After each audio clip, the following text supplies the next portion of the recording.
Hello दोस्तों, welcome back. आज की मूवी सीरियल किलिंग पे है, मगर उससे ज़्यादा वो इमोशनल है। एंड में जब राज खुलता है तो हम सभी शॉक हो जाते हैं। तो प्लीज़ इस एक्सप्लेनेशन को एंड तक देखना।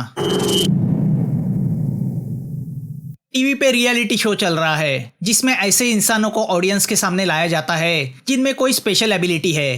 तो अब जस्टिन को पेश किया जाता है।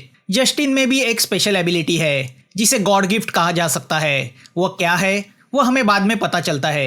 उसी वक्त शहर में किसी घर में एक लड़की जस्टिन का वो शो देख रही होती है। शायद वो जस्टिन को अच्छी तरह पहचानती है, मगर वो पूरी तरह डिप्रेशन में है। वो एक नज़र टीवी में दिख रहे जस्टिन को देखती है। शो का एंकर जस्टिन से पूछता है कि उसके दोस्तों ने उसका पेट नेम क्या रखा है। यहाँ उस लड़की के मुंह से शब्द निकलते हैं, मॉन्स्टर।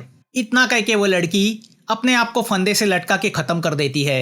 अब इस बात को 15 साल गुजरते हैं। वही जस्टिन अब अमेरिका से कोरिया लौटता है जहाँ उसकी बैड मेमोरीज है। अब हमारे सामने डिटेक्टिव केरी आता है। वो बोको नाम के एक चोर को पकड़ने में लगा है। बोको ज्यादातर सबवे ट्रेन में चोरी करता है। वो हर बार केरी के हाथ से छूट जाता है, जिससे पुलिस चीफ केरी पे नाराज है।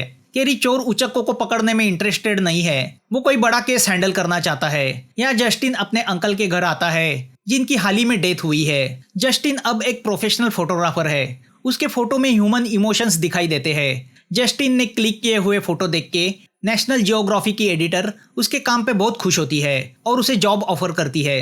दूसरी ओर केरी बोको को पकड़ने के चक्कर में ट्रेन में चढ़ जाता है। उसी ट्रेन में जस्टिन भी है और तो और अपने कुछ दोस्तों के साथ बोको भी है। उनकी नज़र पास ही खड़ी एक लेडी के पर्स के ऊपर है। बोको बस मौके की तलाश में है। तभी कंपार्टमेंट में आए केरी की नज़र बोको पे जाती है। वो बोको को पकड़ने मुड़ता है तो देखता है जस्टिन उनसे कुछ बात कर रहा है। वो चारों अगले स्टेशन पे उतरते हैं तो केरी भी उनके पीछे पीछे उतरता है। बोको और उसके दोस्त जस्टिन को टॉयलेट में लेके जाते हैं। उनकी बातों से पता चलता है कि जस्टिन ने उन चोरों को उस लेडी की बैग चुराने के लिए मना किया था। अब जब वह जस्टिन को मारने मुड़ते हैं तो वहाँ केरी आ जाता है। केरी को देख के बोको भागता है। केरी उसका पीछा करता है। वह बोको को पकड़ने वाला होता ही है कि उसे चीफ का फोन आता है। किसी जगह एक लड़की की लाश मिली है तो केरी बोको को छोड़ के क्राइम सीन पहुंचता है। 10 साल की एक लड़की का वॉशिंग मशीन में डुबो के मर्डर किया गया है। उसे किडनैप किया गया था। क्राइम सीन पे कोई सबूत या फिंगरप्रिंट्स नहीं मिलते सिवाय एक टॉय जोकर के। यहाँ शाओमी नाम की 12 साल की लड़की को चाइल्ड केयर सेंटर वाले जस्टिन के पास ले आते हैं, क्योंकि उस लड़की को जस्टिन के अंकल ने मरने के पहले अडॉप्ट किया था। एक एक्सीडेंट में शाओमी के पिता की मौत हुई है तो माँ उसी एक्सीडेंट की वजह से कोमा में है। चाइल्ड केयर सेंटर का ऑफिसर वांग चाहता है कि जस्टिन शाओमी की रिस्पॉन्सिबिलिटी ले, क्योंकि शाओमी जिस अनाथ आश्रम में थी वो बंद हो चुका है। तो अब वह बेचारी कहाँ जाएगी। जस्टिन चाहता तो नहीं, मगर शाओमी को देख के वह अंदर से इमोशनल होता है और कुछ दिनों के लिए शाओमी का फोस्टर पेरेंट बनने तैयार होता है।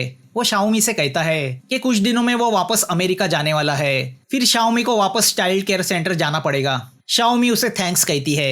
यहाँ पुलिस स्टेशन में केरी का असिस्टेंट ऑल्विन उससे कहता है कि मर्डर की गई लड़की के ब्लड में एक ड्रग मिला है और वह ड्रग एक अजीब किस्म के मैजिक मशरूम से बनाया जाता है। वह मशरूम सिर्फ अमेरिका में ही मिलते हैं, मगर उन्हें कोरिया में इंडोर उगाया जा सकता है। वो मशरूम नार्कोटिक की तरह काम करता है। वह मशरूम खाते ही आदमी नॉन स्टॉप हंसने लगता है, जैसे अपने यहाँ भांग होती है वैसे ही। केरी को यह भी पता चलता है कि मर्डर सीन पे मिला जोकर लड़की का नहीं था। अब केरी को लगने लगता है कि सीरियल किलिंग की शुरुआत हो सकती है, जिस पर चीफ उस पर गुस्सा होते हैं। दूसरी ओर बोको के दोस्त स्टेटमेंट देते हैं कि जब वह ट्रेन से जा रहे थे तो एक अनजान शख्स यानी जस्टिन उनके पास आया और उसने उनसे कहा कि वो उस लेडी की पर्स चोरी ना करे, क्योंकि उस पर्स में उस लेडी ने अपने बेटे की सर्जरी के लिए जमा किए हुए पैसे हैं। केरी इस बात से हैरान है कि जस्टिन को उस लेडी के और इन चोरों के मन की बात कैसे पता चली। दूसरी ओर जस्टिन अपने अतीत में चला जाता है तो पता चलता है कि मूवी की शुरुआत में जिस लड़की ने सुसाइड की थी वो लड़की यानी रीमा जस्टिन की बहुत अच्छी दोस्त थी। दूसरे दिन सुबह ब्रेकफास्ट के टेबल पे जैम और ब्रेड देख के शाओमी हैरान होती है। वह जस्टिन से बात करने की कोशिश करती है, मगर वो उसे रिस्पॉन्स नहीं देता। तभी टेलीफोन पे जस्टिन के ऑफिस से वॉइस मैसेज आता है, मगर फिर भी जस्टिन कोई रिस्पॉन्स नहीं देता। यहाँ पुलिस को और एक लड़की की लाश मिलती है। उसे भी ठीक उसी तरह पानी में डुबो के मारा गया है। मरने के पहले उसे भी मशरूम खिलाया गया था और उसकी लाश के पास भी एक जोकर का टॉय मिला था। लड़की की डेड बॉडी देख के जस्टिन इमोशनल होता है। यहाँ शहर के किसी पार्क में एक स्कूल गर्ल दुखी चेहरे से अकेली बैठी होती है कि तभी वहाँ पे एक सफेद कलर की कार आती है। कार में बैठा हुआ शख्स उस लड़की को जोकर दिखा के उसकी तरफ अट्रैक्ट करता है। यहाँ शाओमी के स्कूल में टैलेंट शो होने वाला है, तो स्कूल की तरफ से पेरेंट के लिए इनविटेशन होता है, मगर शाओमी के तो कोई पेरेंट्स होते नहीं, तो वो सोच में पड़ जाती है कि किसको बुलाया जाए। तभी वहाँ पे चाइल्ड केयर सेंटर की हेड बेला आती है। वह बेला से तकरार करती है कि जस्टिन ना उससे कोई बात करता है ना कभी हंसता है। बेला उससे कहती है कि कुछ भी हो जाए तुम हमेशा हंसती रहना। दूसरी ओर जस्टिन शहर की एक गरीब बस्ती से गुजर रहा होता है, तो वहाँ उसे दुखी चेहरे से बैठा एक लड़का दिखाई देता है। वह लड़का कूड़े कचरे में पड़ा खाना खा रहा होता है। वह देख के जस्टिन का दिल सहम जाता है। वह उस लड़के को उसके घर ले आता है तो देखता है उस लड़के की माँ मरी पड़ी है, मगर उस लड़के को उस बात का एहसास नहीं। वह देख के तो जस्टिन का दिल रोने लगता है। तभी वहाँ पे उस लड़के का बाप चाकू लेके आता है। यहाँ पुलिस को इस बात की खबर मिलती है, तो केरी ऑलविन के साथ वहाँ पहुँच जाता है। बाप ने अपने लड़के को ही हॉस्टेज बनाया होता है और जस्टिन को घायल किया होता है। वो फ्रस्ट्रेट बाप उन लोगों से कहता है कि वो उसके लड़के को मार देगा, क्योंकि गरीबी में सड़ सड़ के जीने से अच्छा है वो मर जाए। जस्टिन उससे कहता है ठीक है फिर उसे मार ही दो, अगर बच्चे को जन्म देके उसकी परवरिश नहीं कर सकते तो उसका मर जाना ही बेहतर है। जानवरों की तरह वो कूड़ा कचरा खाए, इससे तो उसका मर जाना ही अच्छा है। शायद उसी की यह गलती है जो उसने तुम्हारे घर में जन्म लिया। जस्टिन की बातें सुनकर बाप को पछतावा होता है। वो बच्चे को छोड़ के अपने आप को पुलिस के हवाले करता है। जस्टिन की इस बात से केरी सोच में पड़ जाता है। अब जस्टिन जब फ्लैशबैक में जाता है तो पता चलता है कि वह सामने वाले के दिल की बात उसके आंखों से पढ़ लेता है। यही उसमें एबिलिटी है। स्कूल के वक्त उसने रीमा के मन की बात पढ़ ली थी कि उसके सौतेले डैडी उसे अब्यूज किया करते हैं, और रीमा को लगता था कि ये बात जस्टिन की वजह से स्कूल में फैल गई है, मगर जस्टिन ने ऐसा कुछ भी नहीं किया था। यहाँ केरी जस्टिन के बारे में इंफॉर्मेशन निकालने की सोचता है। केरी शहर में हो रहे लड़कियों के मर्डर को लेकर टेंशन में है। उसे लगता है कि उन लड़कियों में कुछ तो कॉमन है। बातों बातों में उसे पता चलता है कि मरी हुई दोनों लड़कियां अनाथ थी। अब हमें उस किलर का रूम दिखाई देता है जहाँ बहुत सारी डॉल्स है, और स्कूल से किडनैप की गई वो लड़की मशरूम सूप पी के सोफे पे स्माइल करते हुए टीवी देख रही है। दरवाजे के होल से किलर उस लड़की को देखता है और कंफर्म होता है कि यही वो वक्त है जब उसे उस लड़की को मारना है। किलर का अगला टारगेट शाओमी है। यहाँ रात को शाओमी जाग जाती है तो शराब के नशे में धूत पड़े जस्टिन को देखती है। उसके हाथ पे हुई जख्म को वो बैंडेज लगाती है। जब वह पासी पड़ी जस्टिन की डायरी खोलती है तो उसमें उसे रीमा की फोटो दिखाई देती है। डायरी पढ़ के शाओमी को जस्टिन के दुखों का एहसास होता है। दूसरे दिन सुबह जस्टिन जब उठता है तो अपने हाथ पे लगा बैंडेज देखता है। जब वह ब्रेकफास्ट के टेबल पे आता है तो शाओमी ने अपने तरीके से ब्रेकफास्ट बनाया होता है। जस्टिन उसके ब्रेकफास्ट की तारीफ करता है, जिससे शाओमी खुश होती है। दूसरी ओर केरी और ऑलविन तहकीकात के लिए चाइल्ड केयर सेंटर जाते हैं। बेला से उन्हें पता चलता है कि और एक तीसरी लड़की भी लापता है। बेला बताती है कि अनाथ आश्रम में रहने वाली लड़कियां आसपास की सिचुएशन की वजह से आश्रम से भागा करती है। तभी बेला उन्हें मरी हुई लड़की ने निकाली हुई एक ड्राइंग दिखाती है, जिसमें एक घर दिखाई देता है। बेला बताती है कि वह घर दरअसल उनका पुराना अनाथ आश्रम है। तीनों लड़कियां पहले उसी अनाथ आश्रम में रहा करती थी। तभी केरी की नजर वहां खड़े सस्पिशियस वॉन्ग पे जाती है।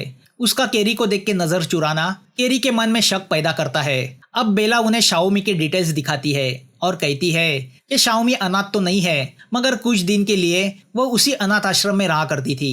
केरी बेला से कहता है कि उसे चाइल्ड केयर सेंटर में काम करने वाले सभी लोगों के डिटेल्स चाहिए। दूर खड़ा वॉन्ग उनकी बातें सुनता है। अब केरी जस्टिन के एब्सेंस में उसके घर की तलाशी लेता है तो उसे डार्क रूम में कई लड़कियों के फोटो दिखाई देते हैं। अब वह सीधा जस्टिन से जाके मिलता है। वह जस्टिन से कहता है कि जब दो अनजान आदमी 2-3 बार मिलते हैं तो वह कोइंसिडेंस होता है, मगर जब वह बार बार मिलने लगते हैं तो वह डेस्टिनी होती है। हमारा मिलना भी डेस्टिनी में लिखा है। केरी जस्टिन से पूछता है कि वो लोगों को बचाते क्यों फिरता है। जस्टिन उससे कहता है मैं लोगों के दिल की बात पढ़ लेता हूँ, क्योंकि जबान भले झूठ बोले मगर दिल कभी झूठ नहीं बोलता। मैं उन्हें मदद करता हूँ क्योंकि मैं उन्हें खुश देखना चाहता हूँ। अब केरी जस्टिन को क्राइम सीन पे मिले जोकर की फोटो दिखा के पूछता है कि क्या लोगों को खुश करने के लिए वो उन्हें ऐसे गिफ्ट देता है।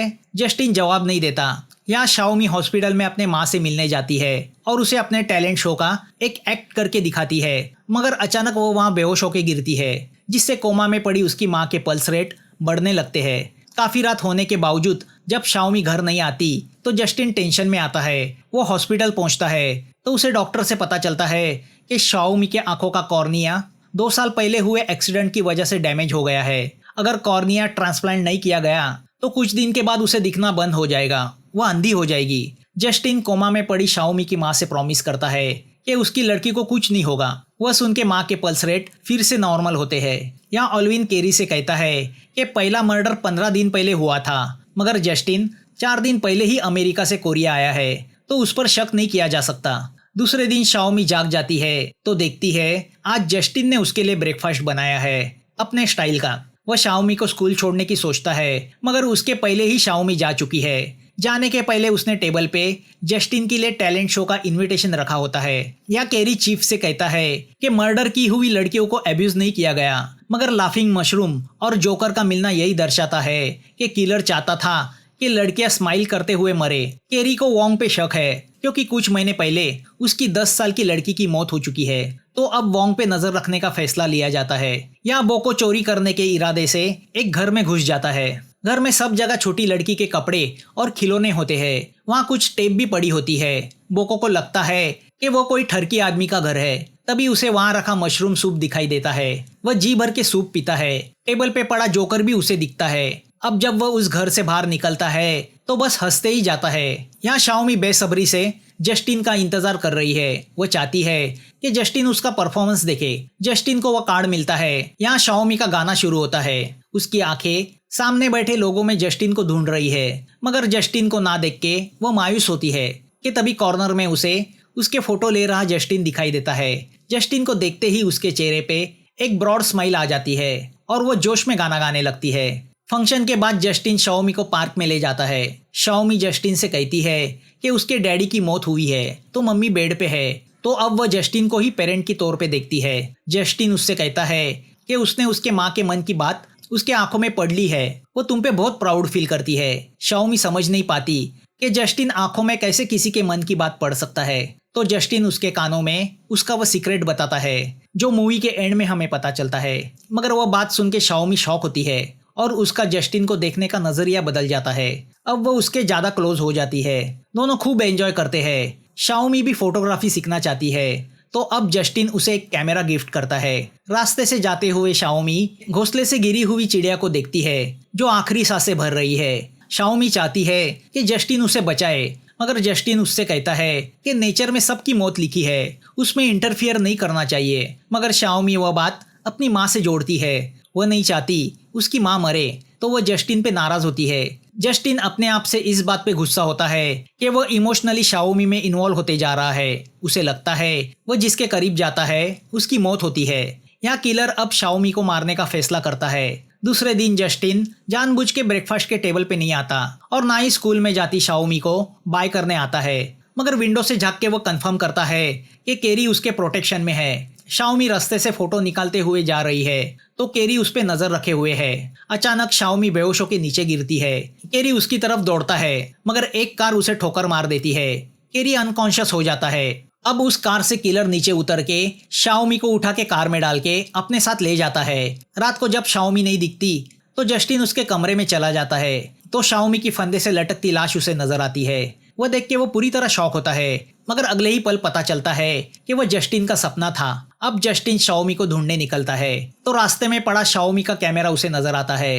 वो समझ जाता है कि शाओमी के साथ जरूर कुछ तो बुरा हुआ है। यहाँ हॉस्पिटल में घायल केरी को होश आता है तो वह समझ जाता है कि शाओमी की जान खतरे में है। केरी से जस्टिन को पता चलता है कि किलर शाओमी को उठा के लेके गया है। उनका शक वोंग पे होता है जिस पर ऑल्विन नजर रखे हुए है। तभी उन्हें खबर मिलती है कि एक और लड़की की लाश मिली है। जस्टिन केरी के साथ क्राइम सीन पे पहुंचता है, मगर वो लड़की शाओमी नहीं होती। जस्टिन जानता है वक्त बहुत कम है, तो वो बहुत डिस्टर्ब हो जाता है। यहाँ केरी को ऑल्विन का फोन आता है कि वो तो सुबह से वोंग पे नजर रखे हुए है। केरी समझ जाता है इसका मतलब वोंग किलर नहीं है। पुलिस स्टेशन में चीफ, केरी और ऑल्विन निराश बैठे होते हैं कि वहाँ बोको आता है। उस दिन नशे में उसका एक्सीडेंट हुआ था। वह चीफ को बताता है कि उसने कोई भी नशा नहीं किया था। दरअसल उस दिन वो चोरी करने एक घर में घुसा और वहाँ बनाया हुआ मशरूम सूप उसने पी लिया।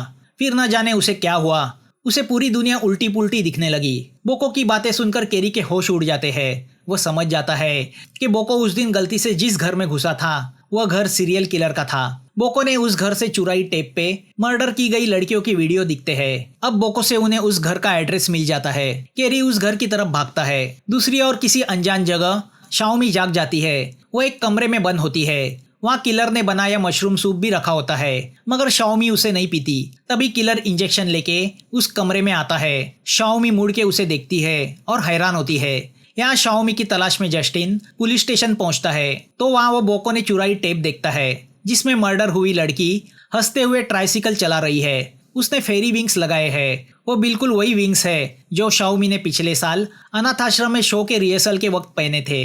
जस्टिन समझ जाता है कि किलर का उस अनाथ आश्रम से संबंध है। यहाँ पुलिस को पता चलता है कि वो घर चाइल्ड केयर सेंटर की हेड बेला का है और यहाँ किलर का चेहरा भी हमारे सामने आता है।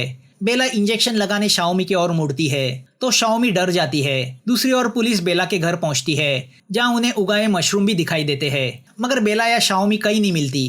केरी जब वार्डरोब की तलाशी लेता है तो उसमें उसे मर्डर की हुई लड़की ने निकाली एक ड्राइंग दिखाई देती है जो उस पुराने अनाथ आश्रम की होती है जहां उन लड़कियों को रखा गया था। अब केरी उस अनाथ आश्रम की तरफ निकल पड़ता है। बेला शाओमी से कहती है कि तुम परी हो, एक एंजल हो, तुम्हें स्वर्ग में जाना चाहिए। वो उसे इंजेक्शन लगाती है। तभी जस्टिन उस पुराने अनाथ आश्रम पहुंचता है। वह एक खिड़की में से अंदर चला जाता है, मगर उसके पैर जैसे ही लकड़ी के फ्लोर पे पड़ते हैं वह लकड़ियां आवाज करती है जो बेसमेंट में बेहोश शाओमी को ले जा रही बेला सुनती है।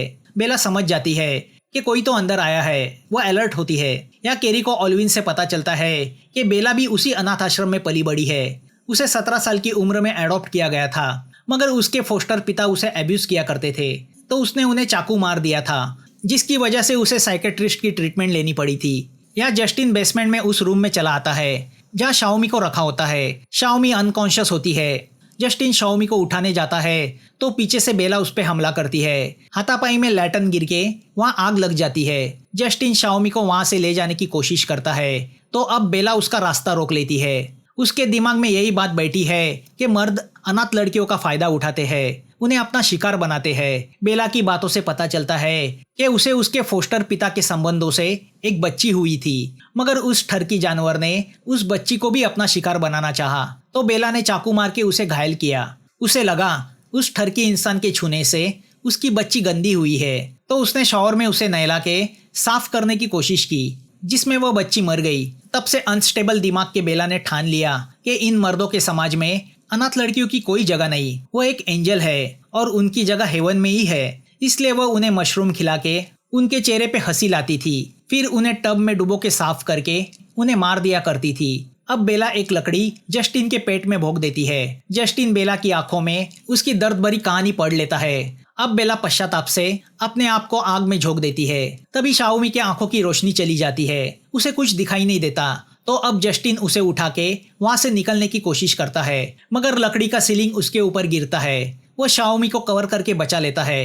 तभी वहां पे केरी आता है। वह शाओमी को तो बचा लेता है, मगर जस्टिन को नहीं बचा पाता। जब आग बुझा दी जाती है तो उन्हें पता चलता है कि मरते वक्त भी जस्टिन ने अपनी आंखों को कवर करके बचा लिया था ताकि उसके आंखों का कॉर्निया सलामत रहे, जो शाओमी के काम आ सके, जो जस्टिन की आखिरी इच्छा भी थी। जस्टिन की वजह से शाओमी को फिर से दिखने लगता है। वह जस्टिन की ग्रेव पे जाती है उसे थैंक्स कहने, मगर कुछ बोलती नहीं। केरी चाहता है कि शाओमी मुंह से जस्टिन से कुछ कहे, तो यहाँ शाओमी सबसे बड़ा राज खुलती है कि जस्टिन को बचपन में हुए एक्सीडेंट की वजह से कान से सुनाई नहीं देता था, वह डेफ यानी बहरा था। गॉड जब किसी से कोई चीज लेता है तो उसके बदले कोई चीज देता भी है, तो उसने जस्टिन को लोगों की आंखों को और दिल को पढ़ने की एबिलिटी दी थी। जस्टिन आंखों की और दिल की भाषा जान लेता था। यही वह सीक्रेट था जो उस दिन पार्क में जस्टिन ने शाओमी के कानों में कहा था। अब हमें जस्टिन और रीमा दिखाई देते हैं जो एक दूसरे के साथ बहुत खुश है। शायद हेवन में रीमा को उसका प्यार मिला था जो उसके दिल की भाषा समझ सकता था। मूवी यहाँ खत्म होती है। तो दोस्तों कमेंट में बताना आपको एक्सप्लेनेशन कैसे लगा, और हाँ, सब्सक्राइब और लाइक करना मत भूलना। फिर मिलेंगे नई मूवी के साथ। Thanks for watching.